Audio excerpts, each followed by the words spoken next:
한때 우리 한국 그리스도인들에게 널리 애창됐던 순교자 손양원 목사님의 낮에나 밤에나 눈물 머금고 내 주님 오시기를 고대합니다 하는 주님 고대가라고 하는 복음성가가 있었습니다.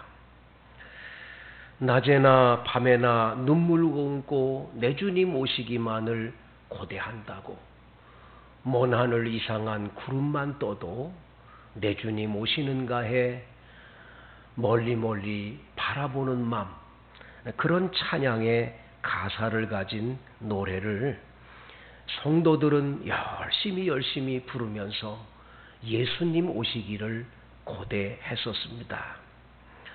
그런데 해방과 함께 6.25 사변이 지나고 차츰 한국 사회가 가난과 혼란에서 벗어나고 또 사회가 안정이 되고 소위 먹고 살만하게 되니까 그 뜨거웠던 재림의 주님을 기다리는 마음이 점점 퇴색해지기 시작을 합니다.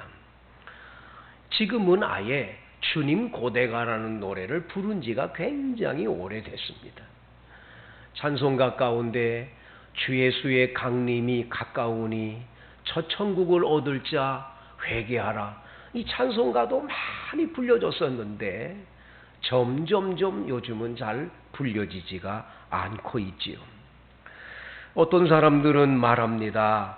재림신앙이 현실 도피적인 마취제와 같아서 그냥 현실적으로 힘들고 어려우면 아유 주님 빨리 오세요 빨리 오세요 그런 것뿐이라고 비아냥거리는 분도 많습니다.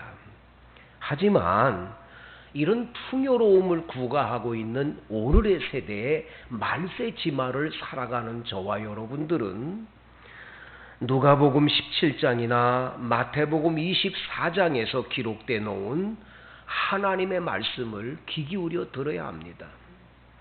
노아가 방주에 들어가던 날까지 사람들이 먹고 마시고 장가들고 시집가더니 홍수가 나서 저희를 다 멸하였으며, 또 롯의 때와 같으리니 사람들이 먹고 마시고 사고 팔고 심고 집을 짓더니 롯이 소돔에서 나가던 날에 하늘로서 불과 유황이 비오듯 하여 저희를 멸하였느니라. 인자의 나타나는 날에도 이러하리라. 우리는 이 예수님이 오실 것에 대해서 절대로 경계를 늦춰서는 안 될 것입니다. 예수님 반드시 오십니다. 언제 올까? 어느 때 올까? 그거에 대해서 고대할 게 아니라 주님 반드시 온다는 믿음 가지고 주님 기다리는 우리들이 되어야 합니다. 오늘 본문 말씀에 이 성경 말씀은 우리들에게 말세에 우리들은 어떻게 살아야 될 것인가를 경각심을 갖게 하시는 아주 귀중한 교훈의 말씀을 예수님이 우리에게 주고 계심을 보게 됩니다. 오늘 27절을 한번 다 같이 보시겠어요? 함께 읽을까요? 그때에 사람들이 인자가 구름을 타고 능력과 큰 영광으로 오는 것을 보리라 그랬습니다. 예수님이 구름을 타고 분명히 이 땅에 다시 임하시는 재림의 날이 분명히 있음을 말씀을 해 주고 계시는 거지요. 오늘 본문에는 세 가지의 큰 테마로 이루어져 있는데요. 첫째 테마는 오늘 20절부터 24절까지 나와 있는 말씀입니다. 여기 말씀에 보면 예루살렘에 군대들이 와서 애워싸는 것을 보게 될 거라고 말씀하십니다. 이 예수님의 말씀은 예수님이 말씀한 이후에 추후 70년에 로마의 티투스 장군이 로마 군대를 이끌고 예루살렘을 쳐들어와서 예루살렘을 애워싸는 사건이 일어나게 되는 걸 예수님이 미리 말씀을 해 주신 겁니다. 그때 유대에 있는 사람들은 산으로 도망가라고, 성 안에 있는 사람들은 빨리 밖으로 나가라고, 촌에 있는 사람들은 성 안에 들어가면 안 된다고 주님께서 그렇게 말씀을 하시면서 이 날들은 기록된 모든 것을 이루는 징벌의 날이라고 말씀하십니다. 이스라엘 백성들이 하나님 제대로 경외치 아니하고 저들을 구원하기 위해서 이 땅에 오신 예수님을 영접을 하고 예수 그리스도를 믿어야 되는데 도리어 예수님을 십자가에 못 박는 데 내어줬습니다. 마태복음 27장 24절에 보면 로마의 총독인 빌라도가 예수님 죄가 없으니까 예수님 죄 없다 놓아주려고 3번씩이나 시도를 하는데 유대인들이 듣지 않습니다. 나중에 이 빌라도라는 사람이 물 가져와라 해서 물로 손을 씻으면서 나는 이 사람에 대한 죄가 나 없다. 그리고는 손을 씻습니다. 그럴 때에 마태복음 27장 24절에 유대인들이 뭐라고 말하냐? 유대인들이 다 대답을 합니다. 그 피를 우리와 우리의 자손에게 돌릴지어다. 예수님 십자가에 못 박은 큰 죄를 자신과 자신들의 자손들에게 돌리라고 하는 그 말 한마디, 그 별것도 아닌 것 같지만 결국은 그 말 때문에 이스라엘 백성들은 지금 로마에 있는 군사들로 인해서 다 애워싸움을 당하고 마지막에는 오늘 성경에 나와 있는 대로 23절 24절에 아이벤 자들과 젖먹이들이 화가 있을 거라고, 그들이 칼날에 죽임을 당하며 모든 이방에 사로잡혀 가서 예루살렘은 이방인의 때가 차기까지 이방인들에게 밟히는 그런 아주 어려움, 고난, 큰 그런 아픔을 겪게 되는 것을 볼 수가 있는 거지요. 이렇게 예수님의 이 말씀은 역사적으로 이미 다 증명된 사건이었음을 보게 됩니다. 두 번째 테마가 오늘 25절부터 우리 33절까지에 나와 있는데요.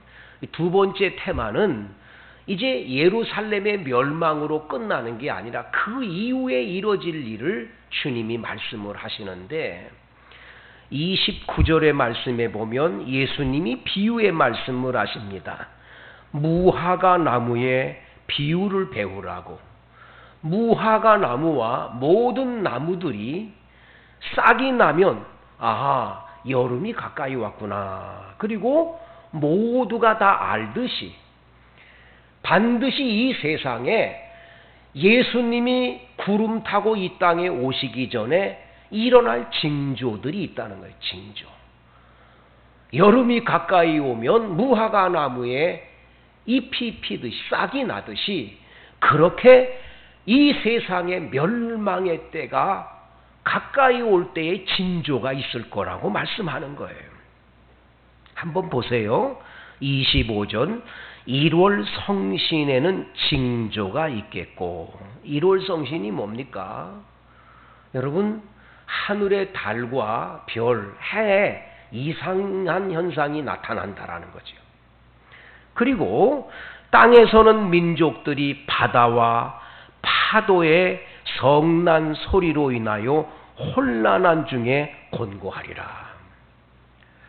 저는 이 25절을 읽다가 바다의 파도가 성난 소리로 인하여 혼란함이 올 거다. 딱 이거를 읽는 순간에 여러분 뭐가 떠오르십니까?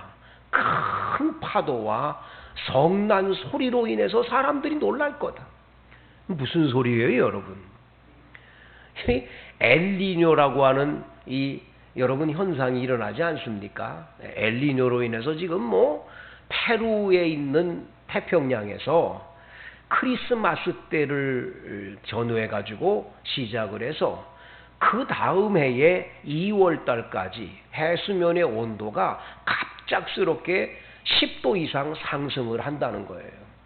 그러면서 이상 기온이 일어나기 시작하는데 막 태풍이 많이 일어나고 큰 비가 오고 곳곳에서 물난리가 나고 그리고 이 해수면 온도가 올라가니까 남극과 북극에 있는 모든 빙하들이 점점점 녹아져 가고 이 땅이 점점 황폐해져 가는 것을 보게 된다는 거죠.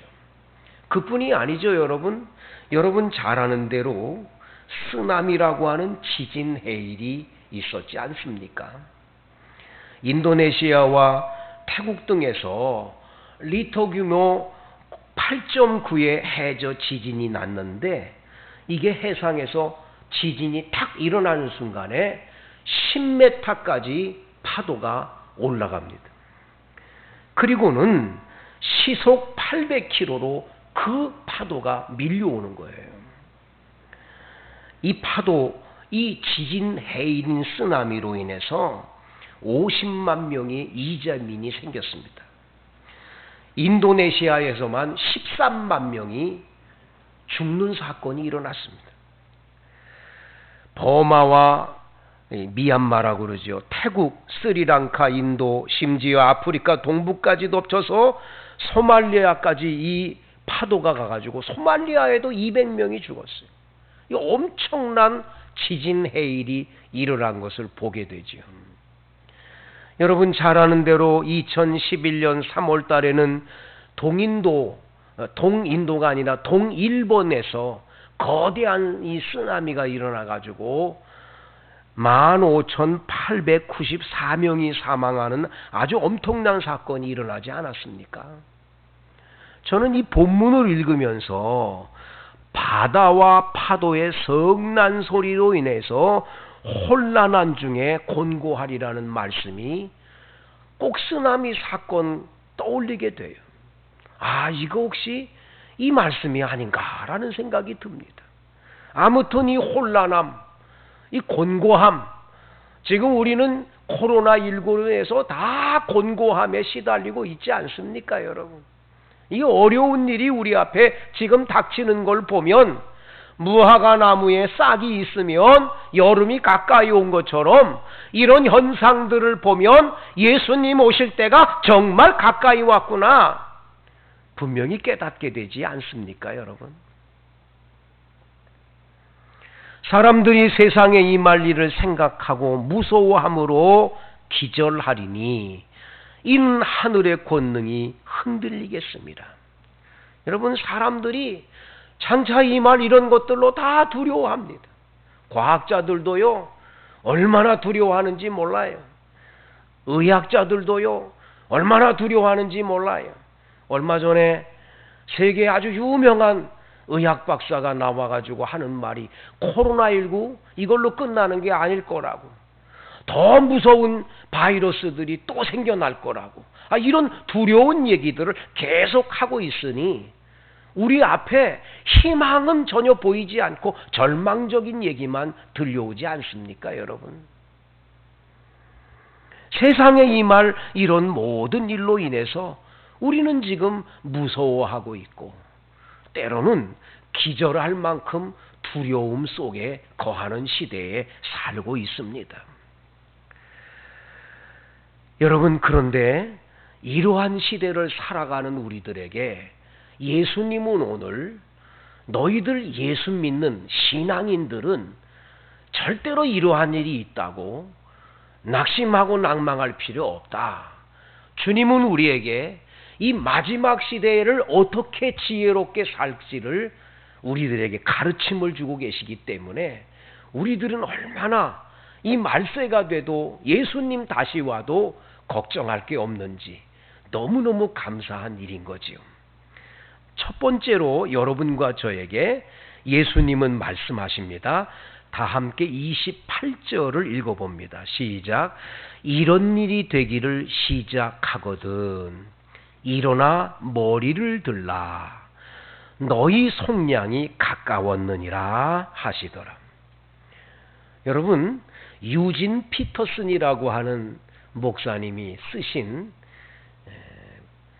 그 메시지 성경이라는 책이 있어요. 그 메시지 성경에 보면 이분이 66권 성경을 자기 나름대로 신앙 고백처럼 약간 좀 의역을 해서 번역한 성경이에요. 거기 이렇게 글이 써 있습니다. 이 모든 일이 벌어지기 시작하거든 일어서거라. 고개를 들어라. 당당히 서라. 구원이 가까이 온 것이다. 예수 믿는 사람은 이런 일이 있을 때 낙심하는 게 아니에요. 이런 많은 사건들 속에서 고개를 들고 일어서서 당당하게 우리 주님의 구원할 날이 가까웠구나. 이건 믿어야 되는 거예요. 이 믿음으로 당당하게 서야 되는 것이 그리스도인의 모습이라는 걸 말씀해 줘요. 여러분, 숙종대왕 때 전라도 남원이라는 곳에 월매라는 태기가 딸 하나를 얻고 싶어가지고 성참반댁에서 동거를 해가지고 춘향이를 얻지 않습니까? 춘향이 얼마나 예쁘고 아름다운지 소문이 났어요. 시도 잘 쓰고. 그런데 이몽룡이를 만나가지고 둘이 사랑 내 사랑하면서 둘이 백년계약을 맞았는데 이몽룡이 아버지가 서울로 올라가는 바람에 둘이 어쩔 수 없이 헤어지게 됩니다. 춘향이는 혼자 남았어요. 변학도가 와가지고는 춘향이를 갖다가 수청 들지 않는다고 감옥에 가두고 그에게 고문을 하고 얼마나 어렵게 합니까? 춘향이는 절개를 지키고 끝까지 지킵니다. 내 남편, 내 신랑은 이몽룡이 하나밖에 없다고 믿음을 끝까지 갖고 지키는 거예요. 이몽룡이 장원급제에서 나 찾아올 거다 믿고 기다리는 거예요. 드디어 이몽룡이 장원급제를 해가지고 변학도의 생일날 변학도는 마음에 저 춘향이 끈에다가 감옥에서 내어다가 숙청을 들지 않으면 처형하겠다고 그렇게 다짐을 하고 이야기를 했는데 그날 암행어사 바로 이 이몽룡이가 와가지고 암행어사 출두요 해가지고는 변학도는 다 파직이 되게 만들고 춘향이를 만나게 되죠. 딱 춘향이를 만날 때 한 말이 뭡니까? 고개를 들어라 합니다. 고개를 들어라. 춘향이는 변학도처럼 나쁜 그런 사또가 왔는 줄 알고 걱정을 많이 하면서도 고개를 들라는 말에 고개를 딱 들었는데 보니까 내 사랑 바로 자기의 하나밖에 없는 서방님이 앞에 와 있는 거죠. 그 서방님 만나는 장면이 얼마나 극적인지 모르죠. 여러분, 우리 신랑 되신 예수님 지금 하나님 우편에 앉아 계시다가 우리를 위해서 이 땅에 구름 타고 오실 날이 올 거예요. 우리는 그때까지 춘향이 절개 지키듯 믿음 지키고 신앙 지키고 하나님 뜻대로 우리는 기다리다가 이몽룡이 만나듯이 예수님 오실 때 기쁨으로 주님 만나는 날이 오게 될 줄로 믿습니다. 그러기에 우리는 고개를 들어야 돼요. 그날은 구원의 날이요. 우리를 인도하고 지키시던 우리 하나님이 우리를 영원한 하나님 나라로 인도하시는 날이기 때문에 그날은 슬픈 날이 아니라 가장 복된 날인 줄로 믿습니다. 고개를 들라는 이 말이 굉장히 은혜가 되죠. 여러분 당당하시기를 바랍니다. 머리를 들고 주님이 언제 오실지 기다리는 신앙인이 되어야 될 것입니다. 두 번째, 오늘 성경 말씀을 다 같이 한번 보시는데요. 34절 말씀을 다 같이 보시겠어요? 시작. 너희는 스스로 조심하라. 그렇지 않으면 방탕함과 술취함과 생활의 염려로 마음이 둔하여지고 뜻밖의 그날이 덫과 같이 너희에게 임하리라. 여러분, 우리들에게 이 스스로 조심하라고 말씀했는데 공동 번역 성경은 이렇게 번역이 되어 있습니다. 흥청대며 먹고 마시는 일에 쓸데없는 세상 걱정에 마음을 빼앗기지 않도록 조심하여라. 그날이 갑자기 닥쳐올지도 모른다. 조심하여라. 표준세번역 성경에는 너희는 스스로 조심해서 방탕과 술취함과 세상살이의 걱정으로 너희 마음이 짓눌리지 않게 하고 또한 그날이 덫과 같이 너희에게 닥치지 않게 하여라. 쉬운 성경에는 내 마음이 방탕과 술취함과 삶의 걱정으로 무겁게 눌리지 않도록 하여라. 그날이 마치 덫처럼 갑자기 내게 다가올 것이다. 우리말 성경에는 너희는 스스로 주의해서 방탕함과 술취함과 생활의 염려로 너희 마음이 짓눌리지 않게 하라 뜻밖의 그날이 갑자기 너희에게 덫과 같이 닥치지 않게 하라고 말씀하고 있습니다. 여러분 잘 아는 어거스틴이라고 하는 사람은 17세 되던 해에 유학을 가서 로데라고 하는 한 유부녀와 사랑에 빠져서 남편이 있는 여인과 못된 짓을 오랫동안 10년 넘게 합니다. 19살에서 29살 때까지 만이교에 빠져서 하나님을 잊어버리고 잘못된 길로 갔던 사람입니다. 플라톤 사상에 심취돼서 어거스틴은 끊없이 방황을 하고 잘못된 타락의 길을 계속 걸어가고 있었습니다. 그 어머니 모리카는 기도의 어머니입니다. 이 아들을 위해서 매일매일 눈물로 하나님 앞에 기도를 했습니다. 이 아들이 돌아오기를 위해 눈물로 하나님 앞에 모니카가 기도했을 때 하나님은 그 기도를 응답해 주셨지요. 384년 어거스틴 나이 30세 되던 해에 밀란이라고 하는 곳에 한 광장에 갔다가 암브로스라고 하는 주교가 설교를 하는데 그 설교 말씀을 군중 속에서 듣다가 가슴에 큰 찔림을 받게 됩니다.